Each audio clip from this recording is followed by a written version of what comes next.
War was unlike traditional wars. It revolved around tension more than combat. Tension between the Union of Soviet Socialist Republics, USSR, and the US caused this war of tension to rage on from 1945 to 1991. War was never actually declared, it was just a time of major tension and threats between the two countries. The war was about superiority, and was the reason why the space race occurred. A Cold War is a war that is not made up of battles.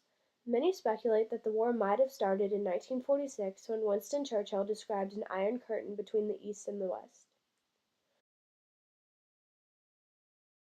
Stettin in the Baltic to Trieste from Stettin in the Baltic to Trieste in the Adriatic, an iron curtain has descended across the continent. Behind that line lie all the capitals of the ancient states of Central and Eastern Europe: Warsaw, Berlin, Prague, Vienna, Budapest, Belgrade, Bucharest, and Sofia. All these famous cities and the populations around them lie in what I must call the Soviet sphere. And all are subject, in one form or another, not only to Soviet influence, but to a very high and in some cases increasing measure of control from Moscow. There never was a war in history easier to prevent by timely action than the one which had just desolated such great areas of the globe. It could have been prevented, in my belief, without the firing of a single shot, and Germany might be powerful, prosperous, and honored today. But no one would listen.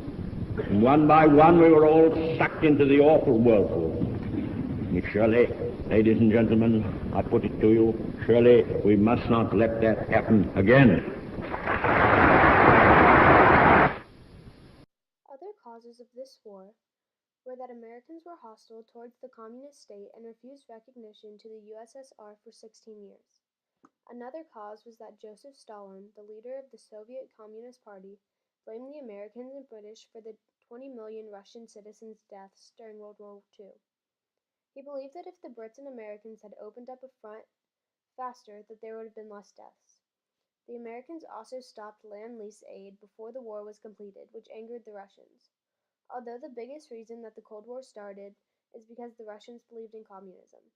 The Cold War also caused many proxy wars to break out. These wars were the Chinese Civil War, Greek Civil War, Berlin Blockade, Korean War, Vietnam War, Cuba, Cambodia Civil War, Chile military junta, Middle East conflict, Ethiopia, Soviet occupation of Afghanistan, Angola Civil War, Salvadoran Civil War, and the Nicaraguan Civil War. In these proxy wars, they were some of the only times that Russia and the USA directly fought. During the Korean War, planes fought each other. Almost 200 American airmen were taken to prisons or died. At another time, 15 American planes that flew over the Soviet Union for information were shot down.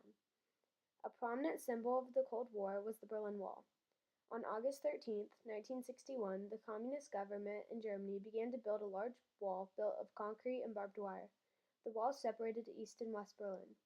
The goal of the wall was to prohibit Western fascists from entering East Germany. Communist Germany saw people from the West as a threat and feared that they would undermine the socialist state and spread their opposing views. People trying to flee East Germany and cross the wall were shot on the spot. The Berlin Wall separated families and kept people from reaching jobs and other opportunities in the West. The U.S. opposed the Berlin Wall. This opinion is expressed by the U.S. President Ronald Reagan in his speech given on June 12, 1987. We welcome change and openness, for we believe that freedom and security go together, that the advance of human liberty can only strengthen the cause of world peace. There is one sign that the Soviets can make that would be unmistakable, that would advance dramatically the cause of freedom and peace. General Secretary Gorbachev, if you seek peace, if you seek prosperity for the Soviet Union and Eastern Europe, if you seek liberalization, come here to this gate. Mr. Gorbachev, open this gate.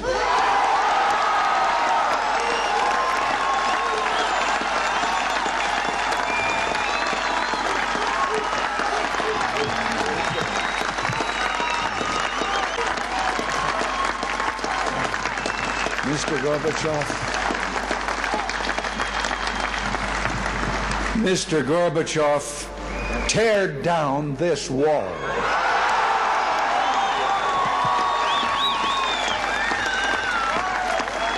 The Berlin Wall came down on November 9, 1989. The war ended in 1991 due to the fact that the Soviet Union no longer existed. Between 1940 and 1996, the U.S. spent $9.8 trillion on nuclear weapons, with the USSR spending hundreds of billions of dollars on their nuclear arsenals. These expenses include the costs for platform development, command and control, maintenance, waste management, and administrative costs. Since 1945, the U.S. has produced 70,000 nuclear and thermonuclear warheads, compared to the USSR's 35,000 nuclear and thermonuclear warheads. France has built 1,100 warheads, the UK has built 835 warheads, China has built 600 warheads, and all the other powers combined have built 500 warheads. Currently, the United States has 6,800 nuclear warheads and thermonuclear warheads, with 2,800 waiting retirement.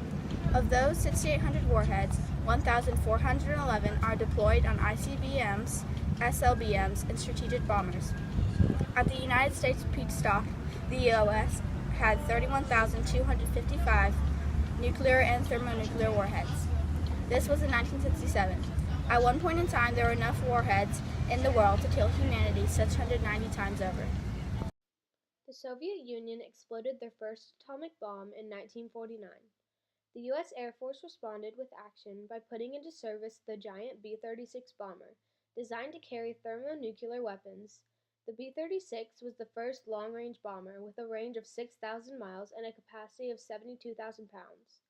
The B-36 served as the heart and center of the U.S. Air Force until it was retired in 1954, when production ceased.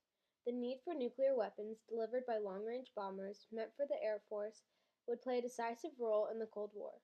The Strategic Air Command, SAC, was created in 1946 for the purpose to launch nuclear-armed bombers from bases in the U.S. to enemy infantry or cavalry. In 1956, the SAC was made responsible for the U.S.'s intermediate and long-range ballistic missiles. In 1992, when the Cold War ended, the SAC was abolished. In many places in the U.S., bomb drills were a frequent occurrence. This includes schools, army bases, and many more places. During the Cold War, the U.S. invented and implemented into effort two submarines. These were the Fleet Ballistic Missile Submarine and an attack submarine. The Fleet Ballistic Submarine, also referred to as SSBN or Boomer, was larger compared to the attack submarine, measuring 560 feet in length. The SSBN served to launch nuclear missiles at enemy nations. The attack submarine, also known as SSN or Fast Attack, was built with speed and stealth in mind. SSN was shorter than the SSBN, measuring 360 feet in length. The SSN kept close tabs on enemy submarines and could take action if necessary. Submarines used during the Cold War can be characterized as fast and efficient because they rarely ever needed to surface.